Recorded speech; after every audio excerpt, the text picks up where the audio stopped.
De même, nous pourrions mener nos affaires de manière juste et honorable, mais les bénéfices n'augmentent pas. Cependant, nous ne remarquons pas que nos enfants, qui représentent le véritable épanouissement, se sont soudainement rapprochés de nous. Ou encore, un comportement négatif antérieur peut nous conduire au chaos. Avec un accident de voiture, Dieu nous en préserve. Mais la lumière générée par une action de partage effectuée de nombreuses années auparavant permet d'éviter la catastrophe, sans que nous ayons conscience de ce qui aurait pu se passer. Tout cela a pour but de nous permettre d'exercer notre libre arbitre et de jouer un rôle actif dans notre propre épanouissement. Ce passage éclaire les forces de cause à effet, afin que nous puissions vivre avec elles en harmonie. Nous gagnons une protection temporelle, le temps de changer nos habitudes avant que les jugements sévères qui nous sont dus ne soient exécutés. Yaakov s'installa dans le pays où son père séjournait, dans le pays de Canaan. Béréchit 31. Rabbi Chia a ouvert la discussion avec le verset « Nombreuses sont les afflictions du juste, et Hachem le délivre de toute Teilim 34 2.21. Venez et voyez, combien d'ennemis un homme doit-il affronter à partir du jour où le Saint, béni soit-il, lui donne une âme dans ce monde. Dès que l'homme vient au monde, le mauvais penchant est immédiatement prêt à le rejoindre, comme il est écrit. Le péché s'accroupit à la porte. Béréchit 4 2.7, car c'est à ce moment-là que le mal s'associe à lui. 2. Venez et regardez, c'est vrai. Dès le jour de leur naissance, les bêtes se protègent en fuyant le feu et les lieux mauvais. L'homme, à sa naissance, se jette immédiatement dans le feu car le mauvais penchant l'habite et l'incite immédiatement à suivre la voie du mal. 3. Car nous avons appris qu'il est dit, mieux vaut un enfant pauvre et sage qu'un roi vieux et insensé qui ne sait pas prendre soin de lui-même. Kohelé 4h13. Mieux vaut un enfant, parce qu'un enfant représente le bon penchant. Il n'est présent chez l'homme que depuis peu de temps. Depuis l'âge de 13 ans et plus, il est avec l'homme, comme nous l'avons déjà appris. 4. Dans le verset. Qu'un roi vieux et insensé. Kohelé 4, 13. Roi désigne le mauvais penchant qui est appelé roi et dirigeant des gens dans le monde. Il est certainement vieux et insensé, car dès que l'homme naît et vient au monde, il vit avec lui. Par conséquent, c'est un roi vieux et insensé. 5. Plus loin, on lit. Qui ne sait pas prendre soin de lui-même. Il n'est pas écrit, prendre soin des autres, mais prendre soin de soi. Pourquoi? Parce que c'est une bêtise. À ce sujet, Salomon a dit, et l'insensé marche dans les ténèbres. Kohelé 2h14. Parce qu'il vient du refus des ténèbres et n'aura jamais la lumière. Mais celui qui ne sait pas prendre soin des autres n'est pas encore considéré comme un insensé. 6. Rabbi Shimon a dit, venez et regardez. Il est écrit, mieux vaut un enfant pauvre et sage. Et il demande, qui est un enfant pauvre? Et il répond, cela a été expliqué, et nous avons appris qu'il est le bon penchant. Mais mieux vaut un enfant, comme il est écrit, j'ai été jeune, et maintenant je suis vieux. Teilim 37 2.25. C'est le garçon qui est un enfant pauvre et qui ne possède rien. Pourquoi l'appelle-t-on jeune? Parce qu'il se renouvelle constamment, comme la lune. Il est aussi un enfant sage, car la sagesse l'habite. 7. Qu'un vieux roi fait référence au mauvais penchant, qui s'oppose à Matatron et que l'on appelle Scoundrel. Comme nous l'avons appris, il ne s'est jamais départi de ses habitudes impures depuis le jour de sa création. Il est stupide, car toutes ses voies mènent au mal. Il trompe les gens et ne sait pas comment prendre soin de lui-même. Il accuse les gens à tort et à travers et les détourne du chemin du bien vers celui de la méchanceté. 8. Venez et voyez, c'est pourquoi le mauvais penchant vient se joindre à l'homme le plus tôt possible, dès le jour de sa naissance, afin que l'homme y croie. Plus tard, lorsque le bon penchant arrivera, l'homme aura du mal à y croire, et ses paroles lui sembleront pesantes. De même, nous avons appris que celui qui est un subtil malfaiteur s'empresse de plaider sa cause devant un juge avant l'arrivée de son collègue, le plaideur, comme il est écrit, celui qui plaide le premier semble avoir raison. Michelet 18h17. 9. Le serpent était plus rusé. Béréchit 3 2.2. Lui aussi se hâte d'habiter l'homme avant que son collègue, le bon penchant, ne vienne l'habiter. Et parce qu'il est arrivé tôt pour plaider sa cause, lorsque son collègue, qui est le bon penchant, arrive plus tard, il est difficile pour l'homme de s'unir à lui, et il ne peut pas relever la tête, comme s'il portait sur ses épaules les fardeaux du monde. Tout cela est dû au fait que le malin est venu en premier. De cela, Salomon a dit, la sagesse du pauvre est méprisée et ses paroles ne sont pas écoutées. Kohelé 9h16, parce que l'autre est arrivé plus tôt. 10. Par conséquent, pour tout juge qui accepte les paroles d'un plaideur avant l'arrivée de son collègue, c'est comme s'il acceptait de croire en une autre divinité. Sinon, son voisin s'avance, et il passe au crible son affaire. Michelet 18h17. ce qui signifie que ce n'est qu'après l'arrivée de son collègue qu'il doit entendre ces paroles. C'est la voix de l'homme juste, car l'homme juste ne croit pas le malfaiteur subtil, qui est le mauvais penchant, même s'il s'empresse de plaider sa cause avant l'arrivée de son collègue, le bon penchant. Il accomplit ainsi le verset, et son voisin s'avance, et passe son cas au crible. Et par cet acte, les gens ne méritent pas le monde à venir. 11. Mais l'homme juste qui craint son maître souffre beaucoup d'afflictions dans ce monde pour ne pas croire et se joindre au mauvais penchant. Et le Saint, béni soit-il, le sauve de toutes ces épreuves. Comme il est écrit, nombreuses sont les afflictions du juste, et Hachem le délivre de toutes. Tehillim 34 2.20. Notez qu'il est littéralement écrit, nombreuses sont les afflictions du juste, et non mais nombreuses sont les afflictions du juste. Ceci signifie que quiconque souffre de nombreuses afflictions est juste parce que le Saint, béni soit-il, prend soin de lui, parce que les afflictions qu'il souffre la ligne de l'inclination du mal. Pour cette raison, le Saint, béni soit-il, prend soin de cet homme et le délivre de tout dans ce monde et dans le monde à venir. Heureux est son sort. 12. Venez et voyez, combien d'afflictions sont arrivées à Yaakov pour l'empêcher d'être infecté par le mauvais penchant et pour le tenir éloigné de son sort. C'est pourquoi il a subi des châtiments et des afflictions,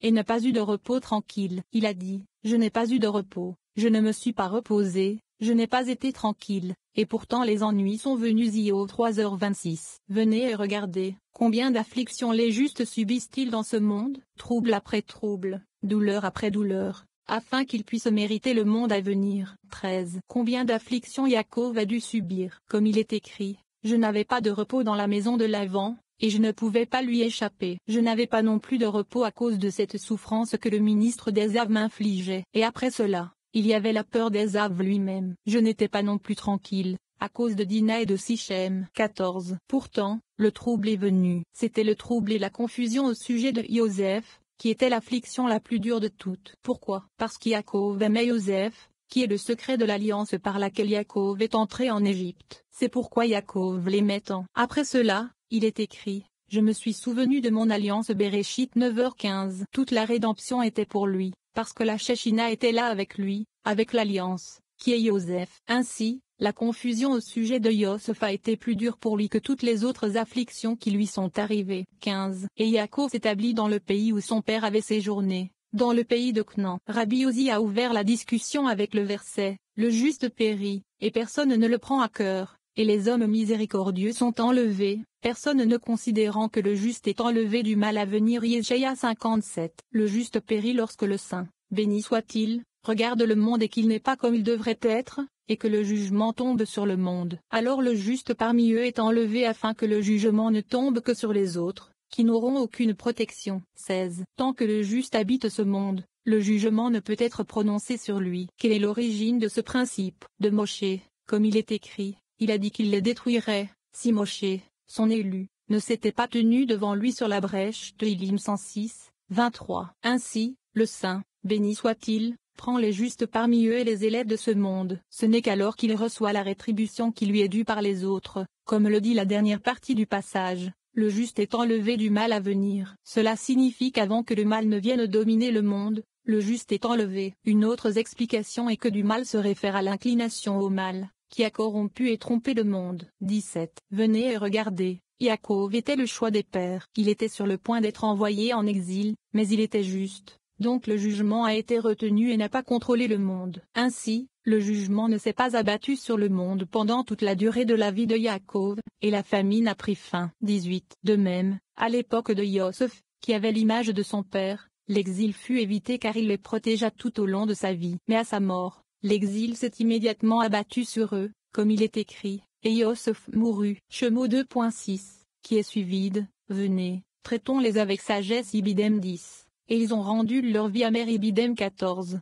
19. De même, partout où une personne juste habite dans le monde, le Saint, béni soit-il, protège le monde pour lui. Et tant qu'il est en vie, le jugement ne peut s'abattre sur le monde, comme nous l'avons appris. 20. Viens et regarde, il est écrit, et Yaakov habita dans le pays où son père avait séjourné. Béréchit 37. Il demande, que signifie son père a séjourné, Megureh, et il répond, la terreur, Magor, de tous les côtés, car il était inquiet et avait peur tous ses jours. Rabbi Elazar a dit, et Yaakov a habité dans ce lieu qui était unifié dans les ténèbres. Le pays dans lequel son père a séjourné signifie précisément cette panique et cette peur de son père. l'Itchak, qui est la colonne gauche. Dans la terre de Canaan fait allusion à un lieu relié à son emplacement propre, ce qui signifie que la Nukva est appelée terre. Lorsqu'elle est reliée à la colonne gauche, qui était le père de Yaakov, elle est appelée terre de Canaan. Comme il a été dit, un lieu rattaché à son emplacement propre, ce qui signifie que la terre de Canaan est reliée à la terre du séjour de son père, qui est la colonne gauche. Son père a séjourné est un jugement sévère, car c'est le secret de la colonne de gauche de Zahir Anpin. Le pays dans lequel son père a séjourné est un pays de jugement faible, comme nous l'avons appris. C'est une terre qui se joint et émerge du jugement sévère, qui est la colonne gauche. Yaakov a vécu dans cette terre et s'y est accroché. 2. Voici les générations de Yaakov. Il s'ensuit une discussion sur la signification de Yosef en tant que premier nom dans la liste des générations de Yaakov. Rabbi Abba commente également l'importance du nombre 17 en relation avec Yaakov et Yosef. La pertinence de ce passage Yosef correspond à la séphira d'Yesod, le portail et la porte par lesquels toute la lumière des mondes supérieurs se déverse dans notre monde. Les patriarches, Abraham, Itchak et Yaakov, représentent ce royaume supérieur, tandis qu'Yosef représente l'entonnoir par lequel la lumière sacrée émerge dans la réalité physique. Ici, nous nous connectons à cet entonnoir cosmique où nous recevons la lumière divine et effulgente qui brille dans les mondes supérieurs. Le nombre 17 est la valeur numérique du mot hébreu pour le bien, Tov. Ainsi, les forces du bien sont rassemblées et attirées dans nos vies par les pouvoirs mystiques attachés au nombre 17, comme expliqué dans ce passage. 21. Voici les générations de Yaakov, Yosef, Bereshit 37 2.2. Après qu'Yosef se soit installé à Yaakov, et que le soleil qui est Zahir Anpin se soit accouplé avec la lune qui est la Nukva, il a commencé à produire des générations, et qui est celui qui engendre une progéniture. L'écriture continue en disant, Yosef, car le fleuve qui coulait sort d'Éden et le Yesod qui est désigné Yosef, c'est lui qui est le géniteur de la progéniture car ses eaux ne cessent de couler. 22. Le soleil, qui est Zahir Anpin, s'unit à la lune. Le principe féminin, mais ne peut porter des fruits que sur le grade qui est appelé juste, et sur aucun autre grade, nommé Yesod. C'est donc Yosef, qui est le grade de Yaakov, qui peut porter du fruit et engendrer des générations dans le monde. Ainsi, il est écrit, voici les générations de Yaakov, Yosef. 23. Voici les générations de Yaakov, Yosef. Une autre interprétation est que quiconque a regardé l'image du visage de Yosef a pensé que c'était l'image du visage de Yaakov. Or, il n'est pas écrit de cette façon lorsqu'il est question d'autres enfants d'Yaakov. Par exemple, il n'est pas écrit, voici les générations de Yaakov, Reuven ou Shimon, Etk. Ce n'est qu'en référence à Yosef qu'il est écrit. Ce sont les générations de Yaakov, Yosef. La raison est que l'image du visage de Yosef était la même que celle de son père. 24. Yosef étant âgé de 17 ans. Bereshit 37 2.2. Rabbi Abba dit que le saint, béni soit-il, a indiqué à Yaakov que Yosef avait 17 ans au moment où il a été perdu. Tous les jours qui sont restés après qu'il ait atteint l'âge de 17 ans, pendant lesquels il n'a pas vu Yosef, Yaakov a pleuré sur lui. Parce qu'il pleurait pendant ces années, le saint, béni soit-il, lui accorda 17 années supplémentaires, pendant lesquelles il vécut en terre d'Égypte avec bonheur, honneur et épanouissement. Son fils, Yosef, était roi et tous ses fils étaient là avant lui. Ces 17 années ont été considérées comme une vie pour lui. C'est pourquoi le texte nous informe que Yosef avait 17 ans lorsqu'il l'a perdu. 3. Car le travail d'un homme lui sera rendu. Rabbi Shia aborde le problème de savoir pourquoi certains individus justes jouissent de la prospérité, de la bonne santé et du bonheur, alors que d'autres endurent de terribles souffrances. Le mystère révélé pour expliquer cela souligne le rôle crucial de Mazal, littéralement fortune, chance. Qu'ils soient pécheurs ou vertueux, tous les individus qui reçoivent le rame de la Nukva, lune, pendant la période où elle est défectueuse souffriront. Dieu compense les justes qui souffrent dans ce monde, en assurant leur mérite dans le monde à venir. Leur souffrance dans ce monde est le résultat du malheur de leurs âmes. Alors que nous pouvons tenter de comprendre pourquoi il existe une telle disparité dans la fortune des hommes, la Kabbale explique qu'une âme juste choisit en fait le moment de sa naissance et le corps physique dans lequel elle s'incarnera. Le juste choisira souvent délibérément une vie de souffrance afin d'aider à corriger les péchés de la génération, évitant ainsi un grand jugement et la destruction. Cette section souligne l'importance de la force de l'âme du juste. Le jugement de Dieu repose sur cette force, et non sur des qualités physiques ou matérielles. La pertinence de ce passage de le corps physique a la même forme et la même structure chez tous les êtres humains. Cependant, le vase interne, le désir de recevoir de l'homme, est de taille différente pour chaque personne. Par exemple, une personne dotée d'un grand vaisseau peut avoir le pouvoir d'accumuler d'énormes richesses. Pourtant, sur un plan purement physique, Aucun trait distinctif ne permet de déceler les capacités financières et le sens des affaires d'un homme riche. De la même manière, l'âme d'un seul individu vertueux peut être bien plus grande que celle de millions de pécheurs de la même génération. La souffrance endurée par ce